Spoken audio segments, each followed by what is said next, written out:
आज हम सीखेंगे मैट्रिक्स का रैंक निकालना नॉर्मल फॉर्म से।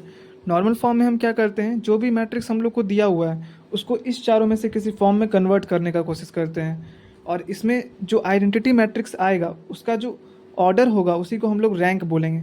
आइडेंटिटी मैट्रिक्स क्या होता है, जैसे कि मान लीजिए 2 ऑर्डर का आइडेंटिटी मैट्रिक्स है, मतलब 2x2 का, तो इसमें 2 ऑर्डर का है, मतलब डायगोनली 2 1 बनेगा, बाकी सब एलिमेंट 0 बनेगा। अगर 3 ऑर्डर का है तो डायगोनली में 3 1 लिखेंगे और बाकी सब एलिमेंट 0 लिखेंगे।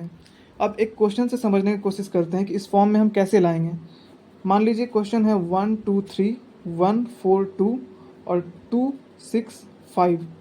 देखो ये क्वेश्चन दिया हुआ है, हम लोग को यहाँ पर 0 लाना है, यहाँ पर और यहाँ पर 0 लाना है। इसके लिए हम लोग रो या कॉलम ट्रांसफॉर्मेशन यूज़ करेंगे। सबसे पहले देखो R2 में से अगर हम R1 माइनस कर देते हैं तो यहाँ पे 0 आ जाएगा। तो R2 को हम लोग क्या करना है, R2 माइनस R1 में चेंज करना है। अगर R3 में से हम लोग R1 माइनस कर दें लेकिन 2 टाइम्स मल्टीप्लाई करके, तब जाके यहाँ पे 0 बनेगा। तो हम लोग R3 को कैसे करेंगे चेंज, R3 माइनस 2R1। देखो R1 में से कोई चेंज नहीं कर रहे हैं तो 1 2 3 ऐसे ही लिख देंगे। अब R2 में से R1 माइनस कर रहे हैं तो R2 में से R1 जब माइनस करेंगे तो 1 माइनस 1 0 हो जाएगा। 4 माइनस 2 2, 2 माइनस 3 माइनस 1। और R3 में से 2 टाइम्स R1 माइनस करना है, तो जब इसको 2 से मल्टीप्लाई करेंगे तो यहाँ 2 बन जाएगा, तो 2 माइनस 2 0। यहाँ 4 बन जाएगा, 6 माइनस 4 2। यहाँ पे 6 बन जाएगा, 5 माइनस 6 माइनस 1। अब देखो यहाँ पर 0 आ गया, लेकिन यहाँ पर और यहाँ पर भी तो 0 लाना है। उसके लिए हम लोग कॉलम ट्रांसफॉर्मेशन यूज़ करेंगे। तो जब हम लोग कॉलम 2 में से कॉलम 1 माइनस करें लेकिन 2 टाइम्स मल्टीप्लाई करके, तो क्या हो जाएगा, यहाँ पर 0 आ जाएगा। उसी तरह कॉलम 3 में से अगर हम कॉलम 1 माइनस करें लेकिन 3 टाइम्स मल्टीप्लाई करके, तो यहाँ पे 0 आ जाएगा। तो कॉलम 3 माइनस 3 टाइम्स कॉलम 1। अब देखो कॉलम 1 तो वही रहेगा क्योंकि इसमें कोई चेंज किए नहीं है। कॉलम 2 माइनस 2 टाइम्स कॉलम 1, तो यहाँ पे 2 बन जाएगा, 2 माइनस 2 0। और यहाँ पे तो 2 ही लिखाएगा। कॉलम 3 में से कॉलम 1 माइनस करना है लेकिन 3 टाइम्स मल्टीप्लाई करके, तो जब इसको 3 से मल्टीप्लाई करेंगे तो 3 माइनस 3 0 हो जाएगा। माइनस 1 के जगह माइनस 1 और 0 माइनस करेंगे तो माइनस 1, और माइनस 1 की जगह 0 माइनस करेंगे तो माइनस 1। अब देखो यहाँ पर और यहाँ पर 0 आ चुका है, लेकिन कॉलम 2 में से अगर यहाँ पे 1 होता ना तो आइडेंटिटी मैट्रिक्स का कुछ फॉर्म लगता।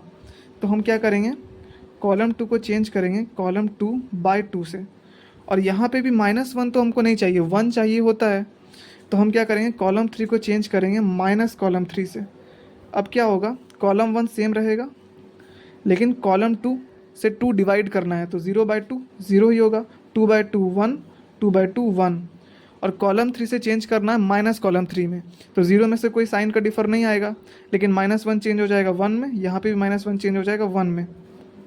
अब देखो आइडेंटिटी मैट्रिक्स की तरह कुछ फॉर्म तो लग रहा है, लेकिन यहाँ पर भी अगर 0 होता ना और यहाँ पर भी 0 होता तो हम बोल देते 3 ऑर्डर का है। तो वहाँ पे लाने के लिए क्या करेंगे, कॉलम 1 कॉलम 2 तो ठीक है, सबसे पहले कॉलम 3 में से रो 3 में से हम रो 2 माइनस कर देते हैं। इससे क्या होगा, देखो R1 R2 तो अनचेंज्ड है तो उसको वैसे ही लिख देते हैं। अब R3 माइनस R2 मतलब 0 माइनस 0 0, 1 माइनस 1 0, 1 माइनस 1 0।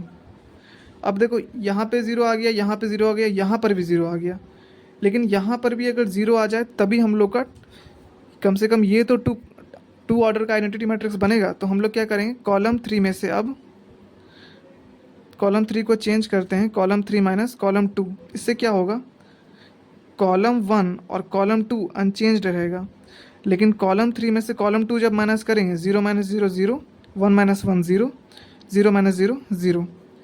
अब देखो ये जो है ये तो बन रहा है आइडेंटिटी मैट्रिक्स 2 ऑर्डर का, तो इसको हम लोग लिख सकते हैं I2।